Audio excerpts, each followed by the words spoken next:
నామస్మరణ చేయకుండా సంధ్యావందనం కూడా పూర్తి కాదు, అసంపూర్ణంగా ఉండే పరిస్థితి అని చెప్తున్నారు. అలాంటిది ఇప్పుడు శివుడిని కావచ్చు, శైవుడిని కావచ్చు, పరమేశ్వరుని ఈ విధంగా విమర్శించుకుంటే ఒక సన్నిసించిన చెప్పండి గురుగారు. ఒక్క నిమిషం. సంధ్యావందనమే కాదు, గణపతి పూజ చేసినా, ఏ పూజ చేసినా కలశ పూజ చేయాలి. కలశంలో కూడా బ్రహ్మ విష్ణు మహేశ్వరులు వస్తారు.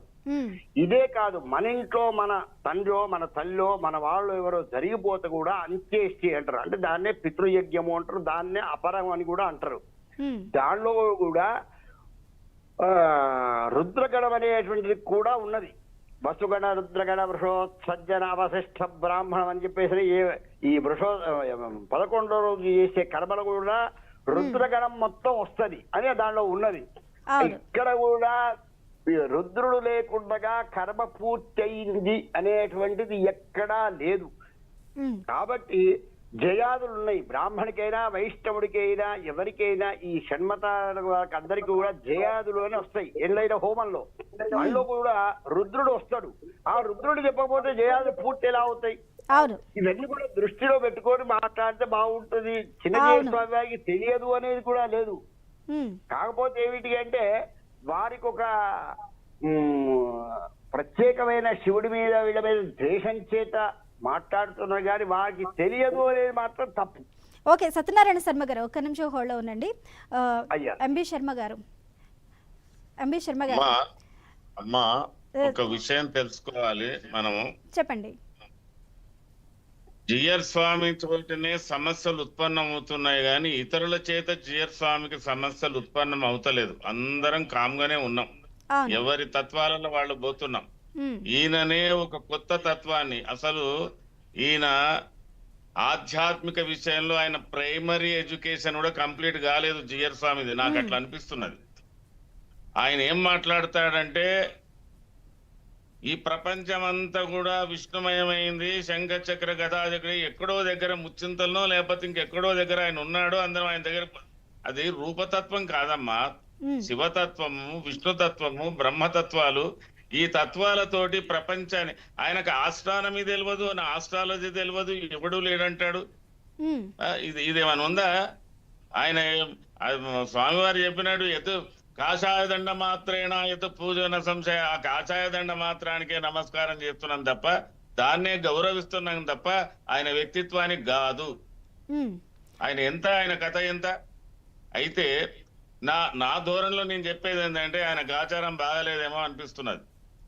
ఎందుకు ప్రపంచమంతా కూడా శివుడిమయం చేయడం, ప్రపంచమంతా విష్ణుమయం చేయగలుగుతాడా? ఆయన చేయగలుగుతాడా? ఇవి 4 తత్వాలు, ఇవి 3 తత్వాలు ఉన్నాయి. ఆ 3 తత్వాల గురించి ఒక స్టేజ్. ఇప్పుడు నేను అనుకుంటాను, సర్వేపల్లి రాధాకృష్ణ గారు మహాపండితుడు, మనకున్నంతలో పివి నరసింహారావు వివేకానంద పండితుడు, ఎంతో రాజాది వైష్ణవుడైన రాజా. ఎవరికి లేని ఆలోచన థాట్ మొట్టమొదటి ఆదిశంకరాచార్యుల గురించి ఈయనకే వచ్చిందా? ఎందుకంటారు శర్మ గారు?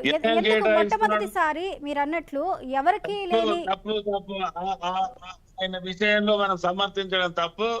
ఆయన అర్థించుకోవడానికి కొంత టైం పడుతుంది. దాన్ని బట్టి మనం ఆలోచించాల్సిన, నేను కొంత కట్టుగానే మాట్లాడుతున్నా. శివతత్వము విష్ణుతత్వ విభేదాలు గాని, ఏ విభేదాలు గాని, ఇవి తత్వంతో మాట్లాడవలసిన విషయాలమ్మా ఇవి. అవి అట్లా చూసుకోవాల్సినటువంటి.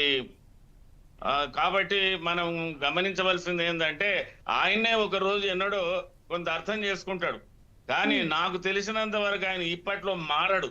ఈ తత్వాన్ని ఇంకా పెంచుతాడు. కానీ శర్మ గారు మీరన్నట్లు ఆయన ఎప్పుడో ఒక రోజు మారుతారని మనం అనుకున్నప్పటికీ కూడా ఆయన రగిల్చిన వివాదం ఏదైతే ఉందో ఆ వివాదం అయితే అది ఇంకా చిలికి గాలి వల్ల అయ్యే ప్రమాదాలు ఉన్నాయి. ఈయన ముందుకొచ్చి మనకి సత్యనారాయణ శర్మ గారు చెప్పినట్లు నేను తప్పు చేశాను అని ఆ పదాన్ని కూడా ఆయన వాడవలసిన అవసరం లేదు. ఆయన సహజంగా నేను మాట్లాడిన మాటలు వెనక్కి తీసుకుంటున్నానంటూ కూడా చాలా సౌమ్యంగా ఒక మాట చెప్తే అయిపోతుంది. ఆయన తప్పు చేశారనే పదం కూడా వింటే చాలా మంది బాధపడతారని చాలా చక్కగా చెప్పారు ఆయన. మరి అలాంటప్పుడు ఆయన ఎప్పుడు రియాక్ట్ అవుతారు? ఎంత సమయం వరకు ఈ పరిస్థితులు ఆగుతాయంటారు? చెప్పండి. నేను ఒక విషయం చెప్తున్నానమ్మా, చెప్పండి శర్మ. ఆయన దగ్గర ఉన్న ఒకే ఒక తత్వం ఇది. నేను ఆయనకు ఆయన దానికి సంబంధించిన విషయంలో చెప్పేదంటే ఆయన ఎవరిని ద్వేషించినా అతిగా ద్వేషిస్తాడు, ఎవరిని అభిమానించినా అతిగా అభిమానిస్తాడు. ఇది ఆయనకున్నటువంటి తత్వం. ఆ తత్వాన్ని బట్టి మనం ఆలోచించుకుంటూ ముందుకు పోవాలి. సరైన సమాధానం ఎప్పుడో ఆయనకు దొరుకుతుంది.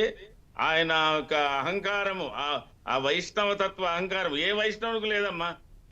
మంచి సౌహృదయులుగా ఉన్నటువంటి వైష్ణవులను రెచ్చగొట్టి పారేస్తున్నాడు ఆయన. కాబట్టి ఆయన ఆధ్యాత్మిక జీవితంలో ఆయనకున్న ఆధ్యాత్మిక లేశమంతా సామాన్య మానవుడికున్న ఆధ్యాత్మిక చింతన కూడా ఆయనకు లేదు అని అనిపిస్తున్నది నాకు. ఓకే, ఆ మాత్రం అవగాహన కూడా లేకుండా ఇలాంటి అవగాహన, సామాన్య మానవుడికి లేని అవగాహన. ఓ సత్యనారాయణ వ్రతం చేయొద్దు అంటాడు, శివాలయం అది పోవద్దు అంటాడు, నవగ్రహాలు లేవంటాడు. మరి ఏ గ్రహం ఉన్నదో ఆయన చుట్టూ ఉన్న గ్రహం ఏందో కూడా ఆయనకే తెలియాలి.